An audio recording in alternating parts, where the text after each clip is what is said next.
kita tunggu informasi berikutnya ya. Karena sementara ini BKN ternyata menegaskan bahwa tidak akan ada tes observasi.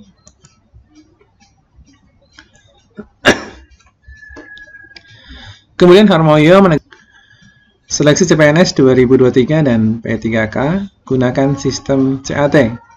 Ada tes observasi kah? Nah, ini teman-teman semua, kira-kira ada atau tidak ya? Nah, ini kita bahas di video kali ini. Dan BKN akan beri info.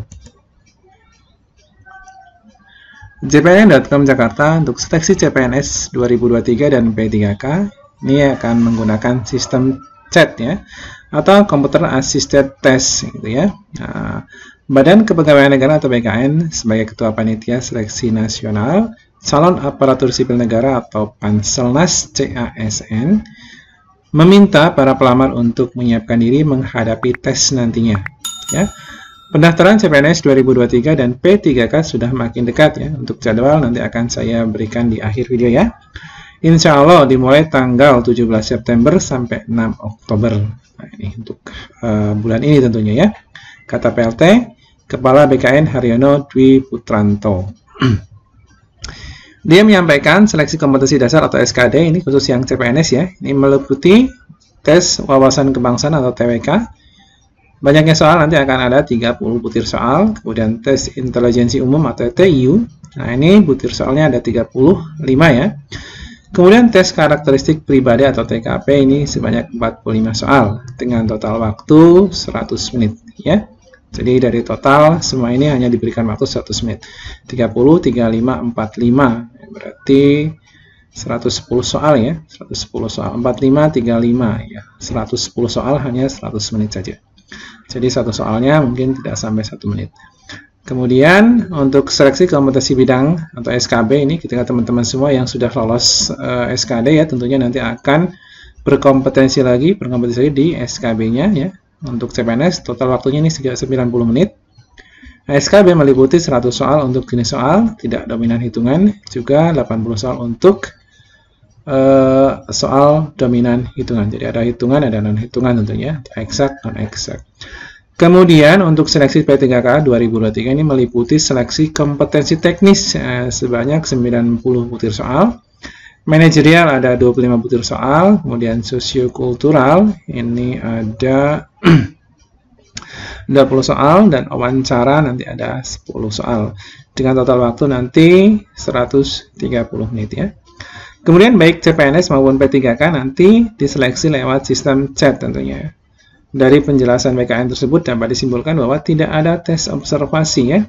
Tidak ada tes observasi seperti yang dilakukan pada seleksi P3K Guru 2022 gitu ya. Nah, ini sekali lagi ini BKN menyatakan tidak ada tes observasi. Lalu bagaimana yang P2 dan P3? Nah, kita tunggu informasi berikutnya ya. Karena sementara ini BKN ternyata menegaskan bahwa tidak akan ada tes observasi.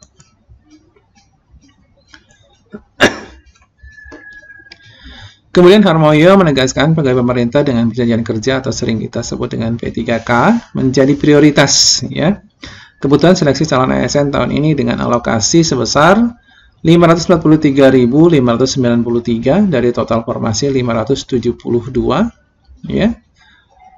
496 572.496 yang ditetapkan pemerintah melalui Panselnas. Nah, ini untuk P3K ini ya, ini beda sedikit ya. Kemudian untuk CPNS nanti akan ada total sebanyak 28.903 formasi.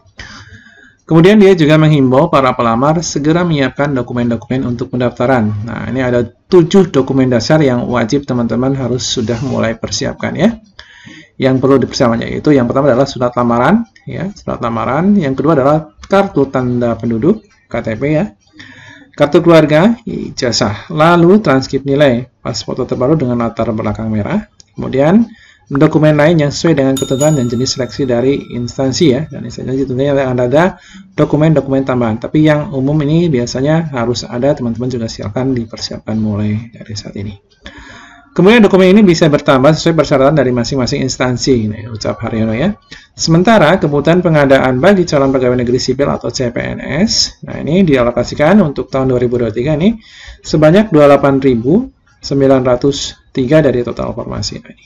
Untuk CPNS sendiri ada 28.903 ya. Kemudian berdasarkan kebutuhan ASN yang terdiri dari PNS dan P3K, yang saat ini untuk ASN hanya ada dua jenis ya, PNS dan P3K. Nanti P3 ada P3 part-time, ada P3K full-time tentunya. Cuma nanti untuk masalah itu kita lihat saja untuk informasi ke depannya. Nah, untuk seleksi CNS tahun ini hanya ada dua, yaitu PNS dan P3K.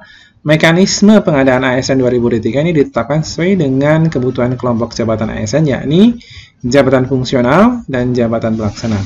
Kebutuhan jabatan fungsional ditetapkan sesuai dengan jumlah pegawai yang akan pensiun. Untuk kelompok jabatan pelaksana atau administrasi, selain disesuaikan dengan proyeksi pegawai pensiun, juga menyesuaikan kebutuhan SDM yang bisa digantikan dengan proses digitalisasi. Ya. Adapun kebutuhan P3K pada seleksi CASN 2023 ini didominasi oleh tenaga pendidikan dan tenaga kesehatan ya. Nah, sementara kebutuhan PNS dialokasikan untuk jabatan-jabatan fungsional atau keahlian lainnya sesuai kebutuhan instansi. Jadi berbahaya teman-teman semua yang mungkin sekarang sebagai tenaga pendidik ya, guru, dosen, dan tenaga kesehatan, dokter, perawat, bidan dan sebagainya ya. Jadi silakan dipersiapkan saja karena alokasi terbesar untuk CSN 2023 memang hanya fokus untuk tenaga pendidik dan tenaga kesehatan. Hal ini sejalan dengan target pemerintah yang memprioritaskan sektor kesehatan dan juga pendidikan. Terkait pengisian jabatan ASN pada kedua sektor ini, Panselnas melalui BKN juga telah melaksanakan seleksi P3 guru dan formasi tenaga kesehatan tahun 2022 ya. Jadi 2022 sudah dianggap selesai, sudah dibagikan SK-nya ya. Sekarang tinggal fokus menjelang seleksi untuk CASN 2023. Oke, ini ada informasi rata-rata kelulusan ya pada saat 2022. Nah ini rata-rata kelulusan, yaitu presentasi kelulusan untuk P3 guru mencapai 78,5% ya, dan presentasi kelulusan P3 tenaga kesehatan ini sebesar 78,6%. Ini data BKN per tanggal 3 Agustus 2023. Nah, untuk P3 teknis sendiri untuk tahun 2022 hanya Harmoyo menyebutkan presentasinya ya, sebelum ada kebijakan reformulasi ini hanya 44% saja. Makanya untuk 2022 memang ada formasi-formasi di teknis ya. Untuk teknis itu banyak yang tidak terisi karena memang pelamarnya mungkin kebanyakan tidak memenuhi ambang batas. Jadi masih ada kekosongan yang sangat banyak sekali.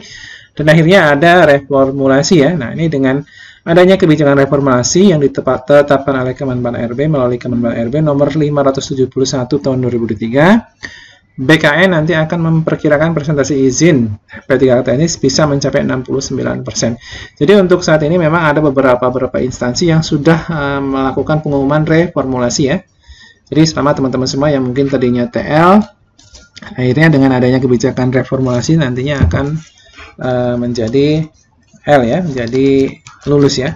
Kemudian untuk pengumuman resminya teman-teman juga bisa lihat di video saya di kolom deskripsi ya, linknya sudah saya tautkan di situ ya. Kemudian untuk video yang lain ya, nah ini syarat mutlak honorer bisa mendaftar P3 2023 juga saya sudah tautkan linknya, silakan cross check saja di kolom deskripsi.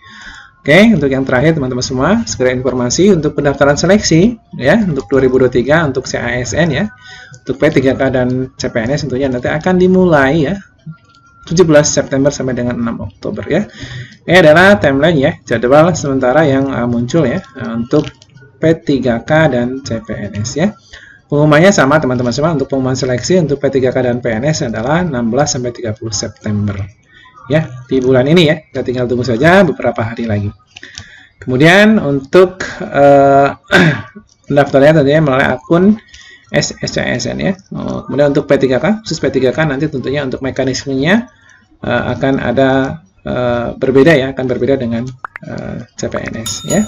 Dan ini sudah saya bahas di video saya sebelumnya. Silakan cross check saja di video saya sebelumnya. Oke teman-teman semua, terima kasih, selamat siang.